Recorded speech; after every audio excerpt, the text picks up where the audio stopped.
Mic check. 1, 2, 3. 1, 2, 3. Check, check. 1, 2, 3. 1, 2, 3.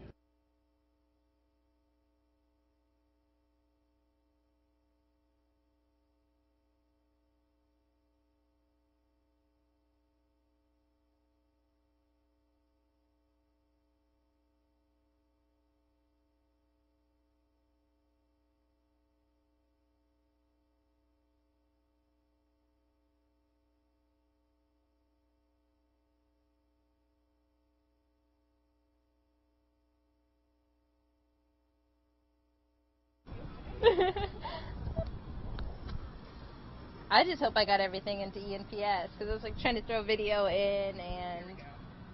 We'll see. Hello? That's me. Yeah, and I'm with Madison Morgan as well.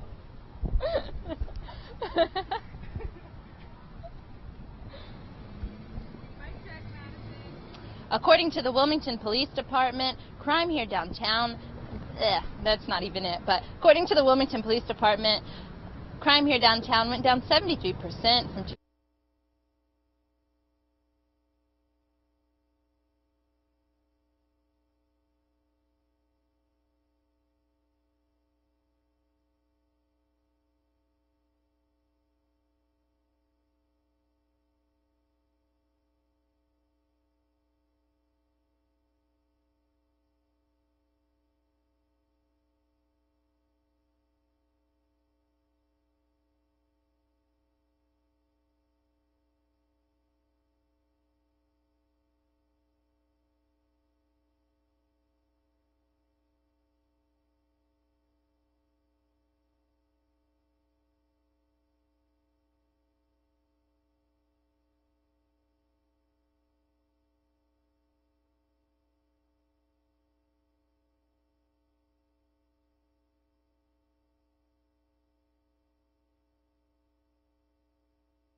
Get way better local news updates anytime, like WWAY on Facebook. Now, here's Chief Meteorologist Scott Dean with your forecast first. Well, it looks like we hit another home run today. Perfect weather out there with warm temperatures, lots of sunshine, and humidity staying in check as well as we're looking across the Cape Fear River. Just a few clouds, that's about it. Otherwise, a full complement of sunshine out there. We made it up to 80 degrees on top of our rooftop. We've settled back down to a very pleasant 75, but there are some changes looming on the horizon. We'll let you know what that means and when it arrives coming up. WWAY News Channel 3 at 5 starts right now. Live, local, interactive. You are watching WWAY News Channel 3 at 5. Now on WWAY at 5, the report is out and Wilmington police say crime is down downtown. Thanks for joining us tonight for your News at 5. I'm Hannah Patrick. And I'm Daniel Siemens. Mackenzie Henderson has the night off. Today, the Wilmington Police Department released its annual report from 2014. Yeah, that report includes a summary of everything from crime to police activity throughout the year. WWAY's Madison Morgan joins us live downtown with more on the decline in crime there. Madison? Daniel, according to Wilmington Police Department's annual report, crime here downtown has decreased by 73% from 2002 to 2014. Is that not it? VO? I spoke with employees of downtown businesses today, and they agreed that there has been a noticeable decrease in crime in the area. In 2011, a downtown task force was created to patrol the area during nights and weekends. Even with the task force, some businesses still take extra precautions. Front Street Brewery General Manager Charles Archer says they look out for employees and patrons. In the side. We actually have around-the-clock security starting at 6 o'clock at night. We actually do that not only to protect our guests, but also to protect our employees. That report also shows that crime has decreased in public housing. Now, coming up at 6, you'll hear more from a member of that task force. I asked him what he's doing to keep you safe and what his opinions are on that report. Daniel? Thank you, Madison. Pender County deputies arrested a man accused of breaking into a house early Tuesday morning. They say 18-year-old Tyler Turner kicked in a front door on Talon Trail, then used an axe to bust through the victim's bedroom door. The woman, we're told, was not hurt. Deputies say prior to the break-in, though, Turner actually jumped from a moving car on I-40 during a fight. The latest on a broken electric pole on Carolina Beach Road. Crews from AT&T were out working on moving cables from the damaged pole to a new one right next to it this morning. The pole was hit in a car accident about 2 months ago, and members of the community were concerned that the pole would eventually break and injure someone. On the roads, South Front Street will be closed at the intersection of South 3rd Street starting tomorrow night at 7 o'clock. A CFPUA spokesman says crews are going to be out there working on a sewer project. The work is expected to last until midnight on Saturday, October 31st. Drivers are advised to use an alternate route if possible. And happening next week, drivers who use Market Street will need to find an alternate route during parts of next week due to tree maintenance out there. A city spokeswoman says the work will be on October 26th through the 30th in the area between 17th and 21st Streets. The road will be closed each day from 9 a.m. to 2:30 p.m. Early voting opened across southeastern North Carolina today. Around here, Wilmington Mayor Bill Saffo is running unopposed, and there are 8 candidates competing for 3 open seats on the Wilmington City Council. For more information about early voting throughout the state, check out our website, wwaytv3.com. It is oyster season. Yum. And after a tough start, many of our local waters are back open for harvesting. WWAY's Taylor Yakowenko joins us now with more from those feeling the effects of a slower oyster season. Taylor. Daniel, heavy rain and flooding hurt many crops across the area, but one you might not think about being affected is oysters. The bad weather left many harvesting areas polluted. Bacteria found in the water caused the Division of Marine Fisheries to declare most places off limits to harvesting. But as of yesterday, most of the waters along the North Carolina coast have been reopened. But the setback did cause some problems for local businesses that sell local oysters. We pride ourselves in having local oysters. When we can't get them harvested locally, we do have to seek a purveyor, a more national company that can bring them from another location. Then they typically come from the Gulf area or areas in Florida. Folks at the Real Cafe say local oysters were scarce for about 2 weeks, but they never had to stop serving the seafood. Now, the oyster season typically runs from the middle of October through March. Hannah? Thank you, Taylor. Happening tonight, the Freeman Park Committee is meeting. The panel will review the final numbers of the 2015 beach season, including the impact of the access rates that were new this year. They'll also discuss potential changes for 2016. The meeting is at Carolina Beach Town Hall from 7 to 9. In Columbus County, good news for those of you trying to get out and about this weekend for a little fun. The Maze Craze at Galloway Farm in Hallsboro is planning to reopen this Saturday. Here's the deal. The maze was closed after the heavy rains flattened the crops that make up the maze. The Facebook page says they will reopen Saturday at 11 a.m. This week's Throwback Thursday sounds like something straight out of Ghostbusters. The new Hanover County Public Library in downtown Wilmington is home to at least 2 playful spirits, one of which is still keeping up her studious ways even in the afterlife. The researcher, as she is fondly called, has been known to play tricks on folks in the library, moving things around or turning books backwards on shelves. The book she was using for research before she passed away is often found off its shelf, as if she's still working on her studies. For more on the spooks of the public library, head to our website, wwaytv3.com. Ooh, and in the library it's so quiet you can hear all the creaks and sounds going on. Spooky stuff. Oh, yeah, parts of South Carolina, they are still in a disaster zone. Now we're getting preliminary numbers on just how bad the damage was done by flooding in the Palmetto State. And Hillary Clinton gets grilled on Capitol Hill during the Benghazi hearings. How she responded today. Sunday Fun Day football is getting a little competition from a local event where the fun plays out on canvas. And is it too early to talk about spring? Why something delivered today is all about making next year extra beautiful. You're watching WWAY News Channel 3 at 5 with Daniel, Mackenzie, and Scott with weather.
Chief Meteorologist Scott Dean with your Storm Track 3 forecast.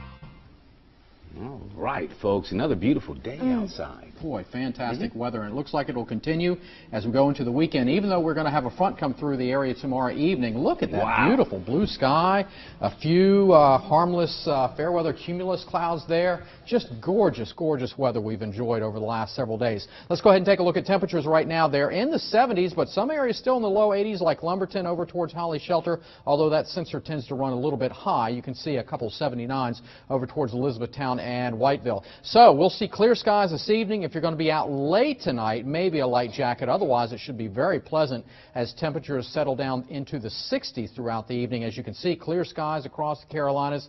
And it continues to be clear all the way off towards the west into the Tennessee Valley. We're watching some showers that continue to push through the Ohio Valley into the Great Lakes. But that boundary is going to shift southward as we go through tomorrow. We're going to be on the warm side of it, so another warm day, but the front will push south of our area tomorrow evening and then stall south of North Carolina as we go into Saturday. Now, high pressure will build in on Saturday and give us a slightly cooler day. This front off to the west out in Illinois over towards Missouri, that's the one that'll move in next week, and that's the one that'll bring us our next chance for rain. In the meantime, temperatures are going to warm up into the upper 70s near 80 once again tomorrow. Then as we go into Saturday, it will be cooler with highs in the low 70s. Looking at the beach forecast, it should be a very nice day out there. Temperatures in the mid-70s. Watch out for the rip current risk. That's going to be elevated to a moderate level. Tonight's lows will drop down into the low 50s with some patchy fog once again. That'll burn off quickly, and then we'll see mostly sunny skies with temperatures in the upper 70s to right around 80 degrees. And looking at your 7-day forecast, it looks like we will cool off as we go into Saturday, but still a great-looking day. We'll warm back up on Sunday, and then that front will arrive next week. It looks like a fairly cloudy week next week, so we're not going to see that bright sunshine, and it looks like our chance for rain will start to go up Wednesday and Thursday. At least the temperatures will still be decent. Yes, we're not talking about any extremes. Thank you, Scott. Well, let's talk about an extreme we had just a few weeks ago. This month's heavy rains set records for water flows in rivers and streams across South Carolina. A preliminary report from the U.S. Geological Survey finds that river gauges in 17 places across the state recorded the highest water flows in the almost 90 years since records have been kept. The report says that early projections indicate damages will exceed $1 billion. Wow. Well, it didn't take long. Police made an arrest in the road rage incident that took the life of a baby girl. And an estimated 2 million South Americans are expected to benefit from a major announcement in Chile. Can you hear the bells ringing? And it's your last day to submit your photo for the WWAY Cutest Kid Halloween Costume Contest. We've got a lot of great submissions so far, like this one of Emery and Leland. She's all dressed up as Minnie Mouse. You have until 11:59 tonight to submit your photo at WWAYTV3.com. Then you can vote for your favorite tomorrow until next Thursday. To find out more, go to our website and click on Contest.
Police in Sweden say a man blamed for a deadly school attack was not known by police, but they searched his home and found, quote, things that are interesting for the investigation. One teacher and student has died. Another teacher and student were badly injured in the attack this morning. Police say that the masked attacker knocked on the doors of 2 classrooms and then stabbed the people who opened the doors. A spokesman says the attacker used sharp stabbing weapons, but he declined to give more specifics or give details about the identity of the attacker or the victims.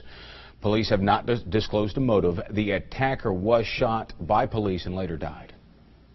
Police say one man has been stabbed in a scuffle among refugees crossing from Croatia to Slovenia. The wounded man has received medical treatment.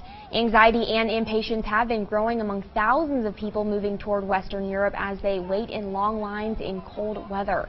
The migrant flow has slowed after Hungary closed its border with Croatia, forcing their route toward Slovenia.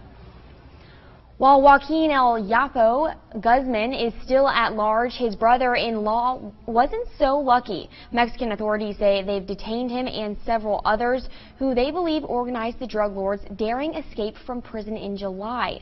Guzman narrowly escaped again earlier this month after police tracked him down. Officials believe he broke his leg when he fell off a small cliff, but still managed to evade special forces chasing him. Same-sex civil unions are now legal in Chile. Chile now joins several of its South American neighbors in allowing the unions. The Chilean government estimates that around 2 million people will be able to benefit from the new law. Other South American nations like Argentina, Brazil, and Uruguay already allow same-sex civil unions. In a look at news from across the nation, Democratic presidential frontrunner Hillary Clinton has made her long-anticipated appearance before the House Select Benghazi Committee. The former Secretary of State defended her record in the face of questioning about the September 11, 2012 attack that killed 4 Americans. An ABC News Washington Post poll found that 54% of Americans disapprove of Clinton's handling of questions about Benghazi. But the same poll found that 53% believe Republicans are using the investigation to damage her campaign. Today, the committee's chairman denied that Clinton was the focus of the probe. Madam Secretary, not a single member of this committee signed up to investigate you or your email. Despite all the previous investigations and all the talk about partisan agendas, I'm here to honor those we lost and to do what I can to aid those who serve us still. Clinton was sworn in privately before today's hearing started. There has been a break in the deadly case of road rage in New Mexico that left a 4-year-old dead. Police in Albuquerque say an anonymous tip led them to Tony is now behind bars charged with first-degree murder. Investigators say he's already admitted to shooting and killing 4-year-old Lily Garcia Tuesday, right after her dad picked her up from her second day of school. The arrest brings little relief, though, to the heartbroken family. She just had this smile and these beautiful big brown eyes that just light up a room. You would just see her and you would just smile and she would just smile at you. Tough times. Police believe Lily's father and Torres were cutting each other off in traffic on an Albuquerque highway. Detectives say Torres pulled up next to the family and allegedly opened fire. Lily was rushed to the hospital where she died. Arsonists have targeted 7 St. Louis area churches in recent days, the latest fire occurring at the Shrine of St. Joseph Catholic Church early this morning. The 7 fires were set over 11 days, and at least 6 of them were at predominantly black churches. In each case, police say fires were set at an exterior door when no one was at the building. Authorities are investigating but haven't determined if these fires are connected. Fiat Chrysler has a new labor deal with the United Auto Workers. The union says 77% of its Fiat Chrysler members voted in favor of the deal. Members rejected a different deal with the automaker last month. The 4-year pact will allow workers hired since 2007 to earn up to $28 an hour with the automaker. The deal ends the threat of what would have been America's largest labor strike in 4 years. Now, Chief Meteorologist Scott Dean with your Storm Track 3 forecast. And it's turned out to be a beautiful evening out there. Temperatures still warm in the upper 70s to near 80 in some locations. We've settled back down to 75 in downtown Wilmington after a high of around 80 degrees. You can see those lows in the 50s. Looking at our pinpoint futurecast models, we take you through the rest of the evening. No problems whatsoever as we'll remain clear, but there are some indications once again we'll be dealing with some patchy fog in the morning. That'll start to break up very quickly and we'll see sun-filled skies. We will be watching a backdoor cold front come through tomorrow evening. It's not going to have enough moisture to produce any showers, just a few clouds, and it'll push on through, and it looks like behind it slightly cooler air, and with those northeast winds that'll continue to drive in that drier air, and it looks like we'll see a full complement of sunshine for our Saturday before some clouds start to arrive on Sunday. As you can see, a fairly cloudy end to our weekend. Lows tonight will drop down into the low 50s, some mid-50s right near the beaches with some patchy fog forming once again late tonight. That'll burn off quickly, giving way to sun-filled skies, and it'll be another warm day with highs in the upper 70s to around 80. And looking at your 7-day forecast, slightly cooler on Saturday, high of 73, and then there are the clouds arriving on Sunday, and it looks like a fairly cloudy week next week, and eventually a chance for rain. Hannah, Daniel? Thank you, Scott. You know, getting stressed out is part of being human. We're all human, right? That said, we've got some easy ways to keep the stress from overwhelming you every day. And McDonald's is loving it. Why they haven't felt this good since 2013.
Between your work life and home life, things can get stressful at times, but mental health experts say there are ways you can deal with stress so it doesn't become a serious problem, such as depression. Doctors say the best thing to do is keep busy and get the endorphins pumping, which can make anyone feel better. Lowering your salt and sugar intake helps your whole body work better, including your brain. Studies have shown that a lack of vitamin D can add to the blues. Getting out in the sun is the best way to get vitamin D, so enjoy the outdoors. Being around people can make you a happier person, and relaxing with yoga or meditation can cut down the stress. And if you find things don't get better, seek help. Depression is a serious condition, but it can be treated. Well, McDonald's is loving its latest sales numbers. The fast food giant says its U.S. sales were up in the third quarter of this year, and that is the first time McDonald's saw domestic sales rise over the past 2 years. This news comes amid the company's effort to improve its brand after losing customers to rivals. McDonald's recently revamped its menu, adding, among other things, all-day breakfast items. McDonald's CEO says the sales numbers show the company's turnaround plan is starting to work. Stock in McDonald's soared 8% in early morning trading today as a result of this news. Problems continue to mount for scandal-plagued Volkswagen. The automaker is now investigating whether more of its diesel cars featured software used to cheat emissions tests. Volkswagen previously said some 11 million cars fitted with a certain diesel engine could be affected, but a new probe is targeting older versions of a different engine. The United States is demanding that an additional 500,000 vehicles be recalled. Tired of cold pizza? Domino's has unveiled a custom pizza delivery vehicle it plans to use in 25 markets across the U.S. It's called the Domino's DXP. It's a modified Chevrolet Spark outfitted with a warming oven and some extra storage area in the front and back of the car. The company says the only seat in the car is the driver's seat and that the vehicles can hold up to 80 pizzas at a time. No word on if there's any future expansion planned of this fleet. Hey, they need to speed that up. It's a good idea. I mean, I'm not sure about the whole 80 pizzas in there, but at least the pizza you have coming to your house would be warm when it gets there. Well, not everyone is a fan of Sunday NFL football games. Coming up on Good Evening Wilmington, a really cool alternative where you can score big creativity points. We also have some fantastic events that you can take part in this weekend with this beautiful weather we have. Details on the Festival by the Sea.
And to change, my favorite quote from Back to the